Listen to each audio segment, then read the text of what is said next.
जिस देश में रह करके उस देश के संविधान को नहीं मानते, भारत माँ की नारा आप नहीं लगा, भारत माँ की जय नहीं बोलूंगा, कोई मेरे गले में छुरी चला दे तो भारत में रहने का क्या हक है तेरा रे?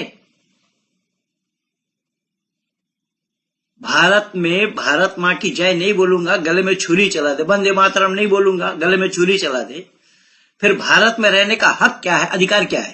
पाकिस्तानी है, पाकिस्तानी कहां है? मुसलमानों को तो अरब देश में चला जाना चाहिए। तुम रहते हो जिस देश में, उस देश का कौन सा त्योहार को मानते हो, मनाते हो? न होली मनाते हो, न दीपावली मनाते हो, न कुछ मनाते हो। भारत का कौन सा त्योहार तुम्हारा है? तुम रहते हो भारत में और अरब कल्चर को तुम अपनाए हुए हो, है? उसी पश्चिम के तरफ मुंह करके तुम नमाज भी पढ़ रहे हो। तो भारतीयता कौन सा तुमने अपनाया है कि भारत में पाकिस्तानी कहने पर सजा मिले उसको, या सजा तुम लोगों को मिलना चाहिए? रहते भले ही भारत में है, लेकिन भारतीयता उन लोगों के अंदर में कहां है? भारतीयता इन्होंने कहां अपनाया है? भारतीयता को अगर अपनाते होते तो असदुद्दीन ओवैसी तो बैरिस्टर होने के बावजूद भी इस्लामीकरण अपने चेहरे के साथ करते। फॉलो करोगे इस्लाम को और कहोगे भारतवासी हैं। अरे भारतवासी का कौन सा पहचान है तुम्हारे पास? क्या भारतीयता के अनुसार तुम्हारा नाम हुआ है? तुम्हारा नामकरण भारतीय संस्कृति के अनुसार हुआ है, वैदिक संस्कृति के अनुसार हुआ है? रहते हो भारत में और अरब का नाम ढोल रहे हो। अस्सलामु अलैकुम व रहमतुल्लाहि व बरकातुहू। अऊज़ु बिल्लाहि मिनश शैतानिर रजीम, बिस्मिल्लाहिर रहमानिर रहीम। कुल जाअल हक़्क़ु व ज़हक़ल बातिल इन्नल बातिला काना ज़हूक़ा। सदक़ल्लाहुल अज़ीम। मुर्तद पंडित महेंद्र पाल ने इंतहाई मूर्खतापूर्ण आपत्ति की है कि मुसलमान अरबस्तान के हैं, अरब के कल्चर को फॉलो करते हैं। कुल मिलाकर महेंद्र पाल ने यह साबित करने की नाकाम कोशिश की है कि मुसलमान भारतीय नहीं है। अब इतनी मूर्खतापूर्ण बात है, कहते हैं कि भारत माता की जय नहीं बोलते, गले में छुरी चला दे। वंदे मातरम नहीं बोलेंगे, चाहे गले में छुरी चला दे। तो बातें तो ऐसे महेंद्र पाल ने बहुत सी निकाली है, मगर जो बुनियादी बात है और मेरा जो बुनियादी सवाल है वो यही है कि भारतीयता की आपने बात की, तो भारतीयता की परिभाषा कौन करेगा? ये मेन बुनियादी बात होनी चाहिए, इसके ऊपर बहस होनी चाहिए कि भारतीयता की परिभाषा क्या है। क्या कोई भारत माता, भारत की धरती को मां कहे वही भारतीय है, या वंदे मातरम कहे तब वो भारतीय बनेगा? अब वो कह रहे अरब कल्चर को फॉलो करते हैं, मुस्लिम है तो भारतीय नहीं हो सकते। तो क्या जब तक भारतीय अगर बनना हो तो वेदों को मान के ही भारतीय बना जा सकता है? अगर क्रिश्चियनिटीज को कोई फॉलो कर रहा हो तो वो इंडियन नहीं माना जा सकता, इंडियन नहीं बन सकता। तो ये बिल्कुल जाहिलाना बात है। मैं महेंद्र पाल से यही सवाल करूंगा इसके ऊपर तो कि आप जो परिभाषा कर रहे हो, आप अपनी भारतीयता की परिभाषा बताएं और उसके ऊपर ये आधार बताएं, किस आधार पे आप ये सवाल कर रहे हो, और उसके ऊपर प्रमाण दो आप कि आपने जो ये सवाल रखा है इसकी बुनियाद क्या है, इसकी भारतीयता की परिभाषा क्या है और उसके प्रमाण क्या है। यहां पर एक संविधान है जो बिल्कुल सेक्युलर संविधान है, उसके अनुसार, उसके आधार पर जो भी इस भारत के अंदर पैदा होता है वो भारतीय नागरिक होता है।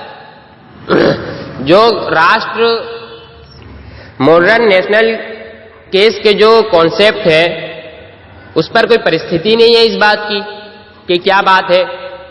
किसी कल्चर को, किसी मजहब को थोपने का नाम नेशनलिज्म नहीं होता। महेंद्र पाल आर्या जी, आप अपने सवाल की औकात को समझिए। अब महेंद्र पाल उसके ऊपर सवाल कर रहे हैं अरबी नाम क्यों है। भाई तुम्हें क्या लेना देना, हम अरबी नाम क्यों रखते हैं, तुम्हें उससे क्या ताल्लुक? हम त्योहारों में शरीक नहीं होते हैं, तुम्हें उससे क्या ताल्लुक? जब भारत का कानून, भारत का संविधान हमें ये सवाल नहीं करता तो तुम कौन होते हो हमसे सवाल करने वाले? तुम्हारी क्या हैसियत है? कि तुम हमसे सवाल करोगे और तुम हमें कहोगे कि अगर भारत में रहना हो तो वैदिक संस्कृति के अनुसार नाम होना चाहिए। अब त्योहारों की बात कर रहे हैं, त्योहारों में बताया होली और दीपावली सिर्फ गिना दी। गणेश चतुर्थी जो है ये अरब देश से आई है। गणेश चतुर्थी भी इसी भारत की देन है, जन्माष्टमी भी इसी भारत की देन है। तो ये सारी चीजें तो तुम नहीं बनाते हो, ये भी भारतीय संस्कृति में से है या नहीं है? और वेदों की बात कर रहे हैं, ये गीता का खंडन करने वाले, पुराणों को नहीं मानते।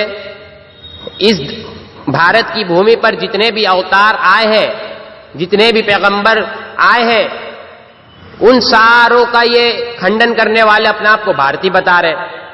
तुम्हें क्या हक बनता है भारत में रहने का, जो भारत के अवतारों को नहीं मानते हो? तुम भारतीय गीता को नहीं मानते हो, वेदों को लिए घूम रहे हो। तो महेंद्र पाल, आप भारत के किस कोने में घूम रहे हो? आपको कुछ खबर है या नहीं है? मुसलमानों ने इस देश की स्वतंत्रता के लिए जो बलिदान दिया है, इतिहास के पन्ने उससे भरे पड़े हैं। ये जय हिंद का नारा मुसलमान का दिया हुआ, ये तिरंगे का जो पेंटिंग है, इसका जो डिजाइनिंग है, ये भी एक मुसलमान महिला हैदराबाद वाली ने की है। तो अब महेंद्र पाल आर्य जी, क्या आप ये कहोगे कि ये पेंटिंग जो की है एक मुसलमान ने की है, आपका जो चाहिए वो अलग कोई तिरंगा होना चाहिए? असदुद्दीन ओवैसी साहब के ऊपर कह रहे कि अगर भारतीय होते तो वो अपने चेहरे के ऊपर अरब का वो क्यों लगाते? जिसने राष्ट्रगीत लिखा रविंद्रनाथ टैगोर, उनकी डायरी थी, वो तुम्हें नजर नहीं आई? अब ये बिल्कुल मूर्खतापूर्ण बात है। ये गौतम बुद्ध के खिलाफ बोलने वाले, ये बाबा अम्बेडकर के खिलाफ बोलने वाले महेंद्र पाल आर्य की ये मैंने 2-3 स्क्रीनशॉट मार करके क्लिप रखा हूं अपने इस जवाब के अंदर। आप इसको देखिए, इसके अंदर गौतम बुद्ध की मुखालिफत की, बाबा अम्बेडकर की मुखालिफत की, और ऐसे अनेक इनकी वीडियो है जिसके अंदर गुरु नानक के खिलाफ इन्होंने बात कही है, इस्लाम के खिलाफ इन्होंने बात कही, वर्धमान महावीर जी के खिलाफ इन्होंने बात कही, गीता का खंडन किया है, पुराणों का खंडन किया है। तुम्हें क्या हक है इस भारत के अंदर रहने का? हमें क्या सवाल कर रहे हो? अब भारत के संविधान को तुम कह रहे हो कि हम भारत के कानून को नहीं मानते हैं, संविधान को नहीं मानते हैं।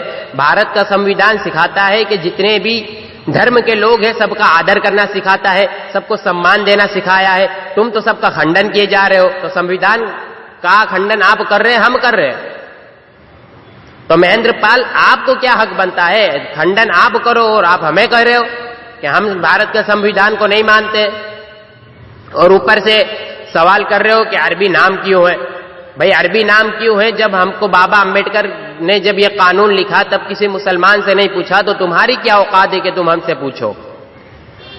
तो इसके ऊपर महेंद्र पाल आर्य जी, आप अपनी औकात को पहचानिए। आपका सवाल ही बेबुनियाद है, और अगर आप इसके ऊपर बहस करना चाहते हो तो सबसे पहले तो भारतीयता की परिभाषा क्या है, इसके ऊपर बहस होनी चाहिए। तो भारतीयता की आप पहले परिभाषा पेश करिए और उसके बाद अपने प्रमाण पेश करिए कि आपने जो परिभाषा की है उसके पीछे ये आधार है, ये बुनियाद है, ये प्रमाण है।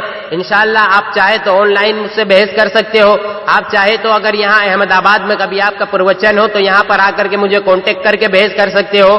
महेंद्र पाल आर्य को इस मौजू के ऊपर मैं खुली चुनौती दे रहा हूँ कि हमारे पूर्वजों ने जो इस भारत के अंदर कुर्बानियां दी है इस देश की स्वतंत्रता के लिए, और इस देश को स्वतंत्र करवाया है, आजाद करवाया है, मुसलमानों से ज्यादा किसी और ने बलिदान नहीं दिया है। यह महेंद्र पाल धोखा दे रहे हैं। महेंद्र पाल चाहे तो इसके ऊपर मुझे शराइत मुनाजरा लिख करके भेज दे, मगर मेरी पहली शर्त यह है कि वो भारतीयता की परिभाषा करे और उसके ऊपर अपना प्रमाण पेश करे।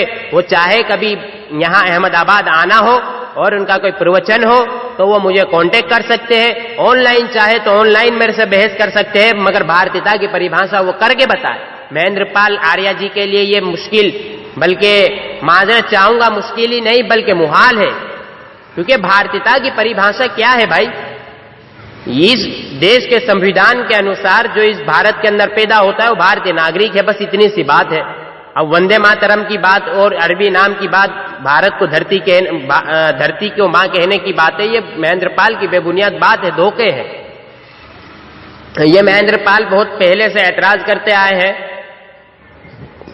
तो जब भी महेंद्र पाल का ये ऐतराज आए या कोई भी आर्य समाज की तरफ से ये ऐतराज आए तो सबसे पहले हमें यही उससे सवाल करना है कि भारतीयता की परिभाषा है क्या?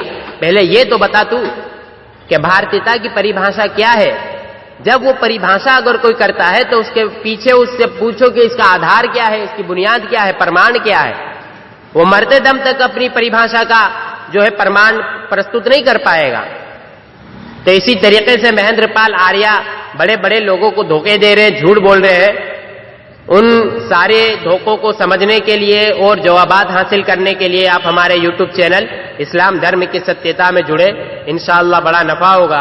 वाखिरु दावाना अनिल हम्दुलिल्लाहि रब्बिल आलमीन।